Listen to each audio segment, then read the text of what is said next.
राजनीति में परिवारवाद अब कोई नई बात नहीं रह गई। केंद्र से राज्य तक तमाम दिग्गज अपनी राजनीतिक विरासत अपने बेटे, बेटी और बहू को सौंपते आए हैं। झारखंड विधानसभा के चुनाव में भी कुछ यही नजर आ रहा है, जहां मौजूदा मुख्यमंत्री और 3 पूर्व मुख्यमंत्रियों के रिश्तेदार चुनावी मैदान में अपनी किस्मत आजमा रहे हैं। खास बात यह कि दूसरे दलों पर परिवारवाद और वंशवाद का आरोप लगाने वाली बीजेपी खुद इस मामले में सबसे आगे है।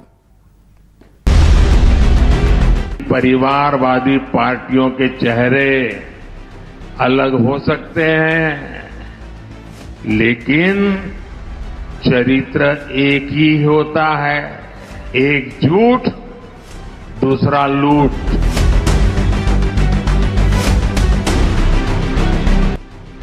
परिवारवाद यानी बीजेपी का वो नारा जिसके बूते उसने खुद को छोड़ा, बाकी सारी पार्टियों को दुत्कारा, लताड़ा और कईयों की राजनीति को किनारे लगा दिया। लेकिन झारखंड के चुनावी दंगल में वही बीजेपी परिवारवाद की रेस में सबको पीछे छोड़ती दिख रही है। 3 पूर्व मुख्यमंत्री अपने बेटे, बहू और पत्नी को चुनाव मैदान में उतार चुके हैं और तीनों बीजेपी से ही हैं। हालांकि सियासी परिवार से ताल्लुक रखने वाले उम्मीदवार तो और भी हैं, लेकिन सबसे पहले बात शुरू करते हैं पूर्व मुख्यमंत्रियों से, जो भले ही फिलहाल अलग अलग पदों पर बैठे हों, लेकिन उनके रिश्तेदार विधानसभा चुनाव में उतर चुके हैं।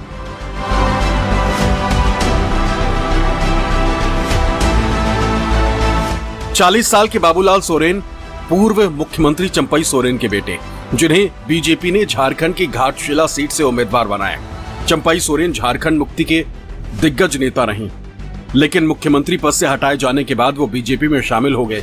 यही नहीं, बीजेपी ने चंपई सोरेन को भी उनकी पुरानी सीट सरायकेला से टिकट दिया। झारखंड बीजेपी सह प्रभारी हेमंत बिस्वा शर्मा ने पिता और पुत्र दोनों को टिकट देने को उचित ठहराया।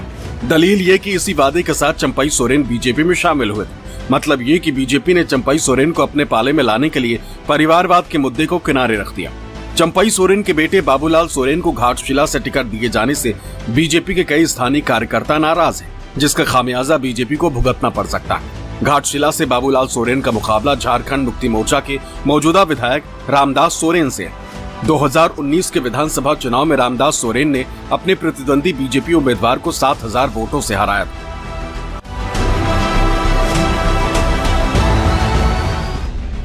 तीस साल की पूर्णिमा दास साहू झारखंड बीजेपी के पूर्व नेता, पूर्व मुख्यमंत्री और उड़ीसा के मौजूदा राज्यपाल रघुवर दास की बहू।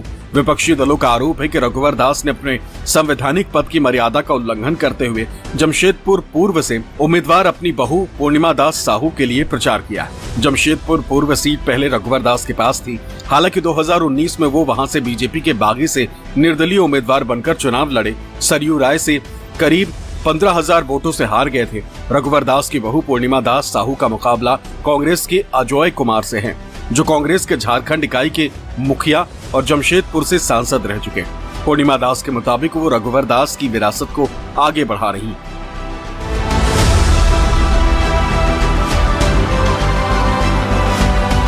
छियालीस साल की मीरा मुंडा झारखंड के पूर्व मुख्यमंत्री और पूर्व केंद्रीय मंत्री अर्जुन मुंडा की पत्नी, जिन्हें बीजेपी ने पोटका सीट से उम्मीदवार बनाया है।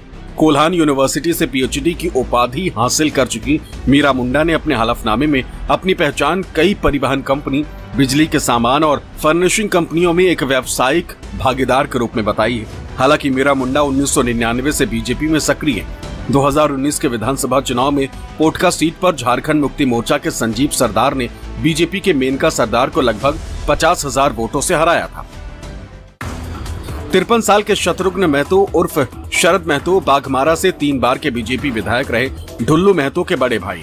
ढुल्लू हालिया लोकसभा चुनाव में धनबाद से सांसद बने हैं, जिससे ये सीट खाली हुई है।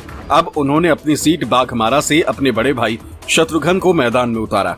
ढुल्लू के खिलाफ बलात्कार सहित 40 से अधिक आपराधिक मामले दर्ज होने के बावजूद बीजेपी को यहाँ जीत की उम्मीद है।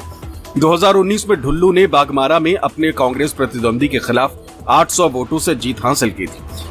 50 साल की तारा देवी मौजूदा बीजेपी विधायक इंद्रजीत महतो की पत्नी हैं, जिन्हें बीजेपी ने सिंदरी सीट से मैदान में उतारा है। इंद्रजीत की तबीयत 2021 से ठीक नहीं है, लिहाजा पार्टी ने उनकी पत्नी को इस सीट से टिकट दिया। 2019 में इंद्रजीत महतो ने सिंदरी से मार्क्सवादी समन्वय समिति के उम्मीदवार के खिलाफ लगभग 8,000 वोटों से जीत हासिल की। 44 साल के आलोक सोरेन शिकारीपाड़ा विधानसभा सीट से झारखंड मुक्ति मोर्चा के उम्मीदवार हैं। MBA और एक फर्म के मालिक आलोक ने अपने पिता नलिन सोरेन की जगह ली है, जो अब दुमका से लोकसभा के सांसद। झारखंड मुक्ति मोर्चा केंद्रीय समिति के सदस्य आलोक को लोकसभा चुनाव में पिता नलिन को दुमका से सीता सोरेन के खिलाफ जीत दिलाने का श्रेय दिया जाता है। 2019 के विधानसभा चुनाव में नलिन सोरेन ने शिकारीपाड़ा से बीजेपी उम्मीदवार को लगभग 30,000 वोटों से हराया था। 37 साल के जगत मांझी को झारखंड मुक्ति मोर्चा ने मनोहरपुर विधानसभा सीट से मैदान में उतारा, जो पहले उनकी मां जोबा मांझी के पास थी। झारखंड के पूर्व महिला एवं बाल विकास मंत्री जोबा मांझी इस साल के लोकसभा चुनाव में चाईबासा सांसद चुनी गई हैं। Symbiosis college of arts and commerce से स्नातक जगत मांझी झारखंड मुक्ति मोर्चा की युवा शाखा का हिस्सा रहे और अपने संगठनात्मक कौशल से उन्होंने पार्टी नेतृत्व को प्रभावित किया।